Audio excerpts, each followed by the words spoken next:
guys, welcome to today's video. Today I'm going to be working on a new car. I have a 1987 convertible. Nothing special about it. Automatic car. Really no options other than the sports seats. The car's in decent shape. It has some very ugly wheels on it. I'm gonna have to replace those, but I bought it for a project.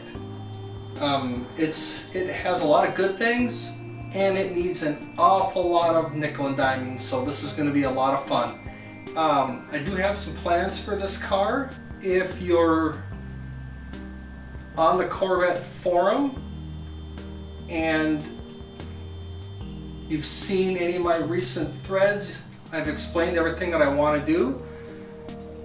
I don't know how much of that's going to happen, but I just want to have a lot of fun with this car.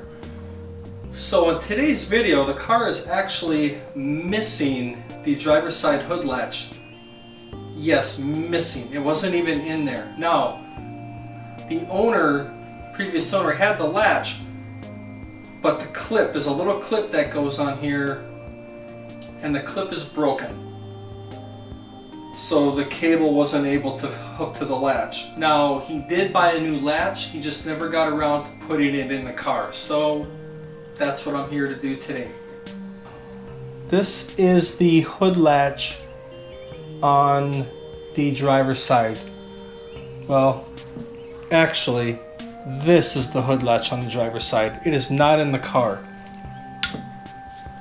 I can see the clip that holds the cable in is broken. There is a hook on one side. There should be a hook on both sides, and this clip snaps on to here. Now, the person I bought the car with, he had bought another latch. So here's a latch he bought off eBay. It's used. It has the clip on it. I'm gonna have to use this. I'm not gonna try and take this clip off of here, so I'm gonna put this latch in the car. So this, guys, my first time ever working on a non-LT1 C4. So there's 3 screws here, 3 bolts, and like everything else, just like in the other cars, this is 10 millimeter.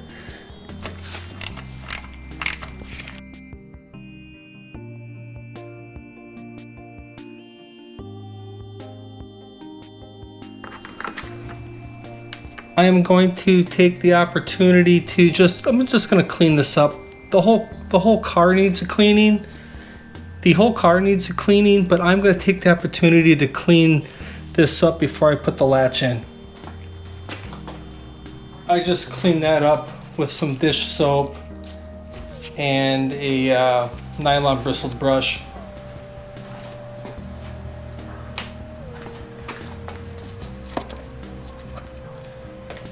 I am going to put some grease on these holes. I don't know why, I just am. This is some lithium grease.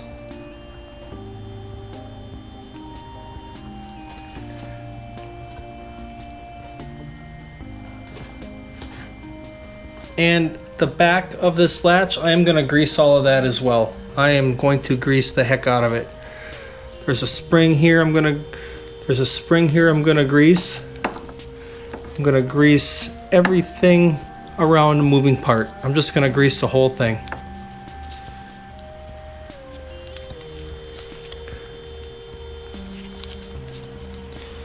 Yeah, this is a lot more stiff than the original one.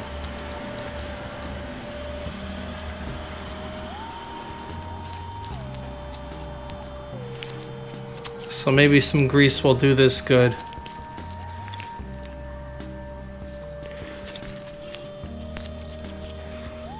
Okay, it's greased. Let's put it in.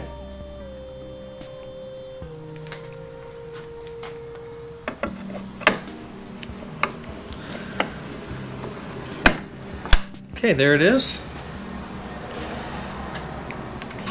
I am going to really quick, I'm going to wire brush these threads. I'm wire brushing these threads just for a couple reasons. One, I just want to get any loose material off there. Anything like maybe even some metal shavings from threads. I just want to get any loose material off there, and if there's any light surface rust. All right, let's go ahead and put one in.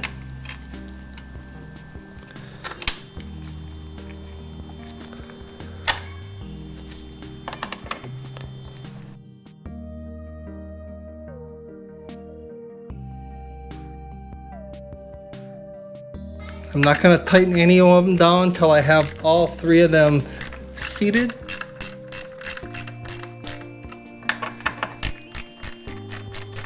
I'm doing that just so everything is applied evenly across the latch. Okay, this one's snug, snug, snug.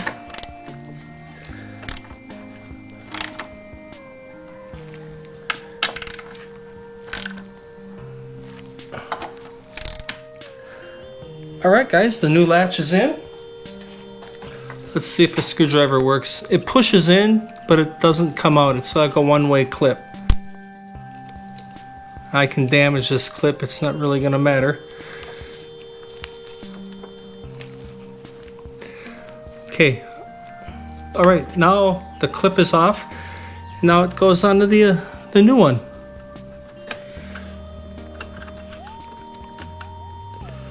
It's just going to push in and clip. There we go. And then that's it. Now this goes right in the track. There is a groove. And this groove slides in the slot here. There, it's in place. To adjust the tension, you just turn this. What this is, this black nut, there's threaded piece on the back, and then there's a small nut here. This small nut is for locking it in place once you have it where you want it. But what you do is you turn this one way or the other. And what I did is when I make an adjustment, I went inside and I pulled the release.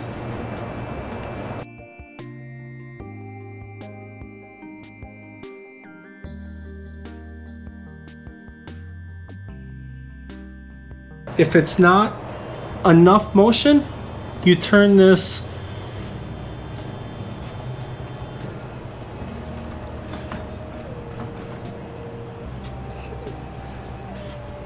I've got it where I want it. It looks really nice. And yes, by the way, that is a lot of grease. I just greased the heck out of it. I'm gonna clean the grease later. Right now, I just want everything to get lubricated. I am going to clean a lot of that grease off because it's going to attract a lot of the dirt and the leaves and all the crud that's in here. But I wanted to lubricate everything right now. I'm going to go back in, clean the interior. I'm going to clean all the dirt, the dust, the leaves, the pollen. I'm going to clean all that, and then I might re-grease it after that. But right now it's greased just to get everything lubricated.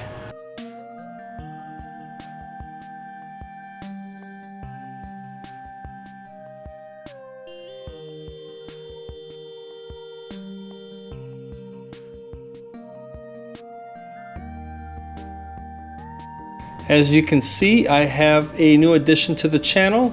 This is my 1987 convertible. It's a base, it's an automatic, and the only options it has is sport seats.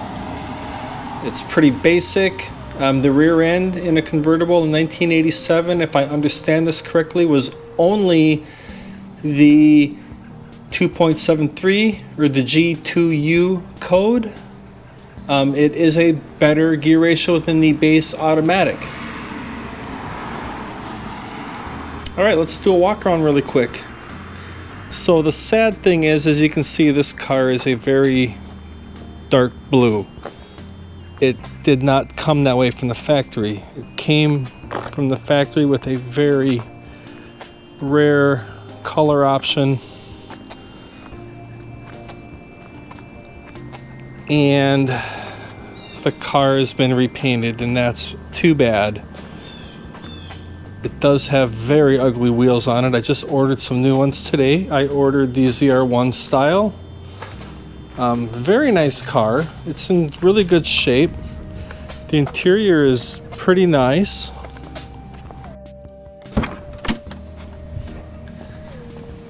The seats are in very good condition. The dash is in very good condition. The instrument cluster has been rebuilt. Everything in the car seems to work. The only thing I see that's not original is the stereo. This is a Dana 44 rear end out of a 92 or 93 Z07 car. A Z07 is a suspension package comparable to the Z51, which was not an option for the 90s C4s except for 1996. So this is it's date coded. It's date coded 1991, so it probably came out of a 92 or 93.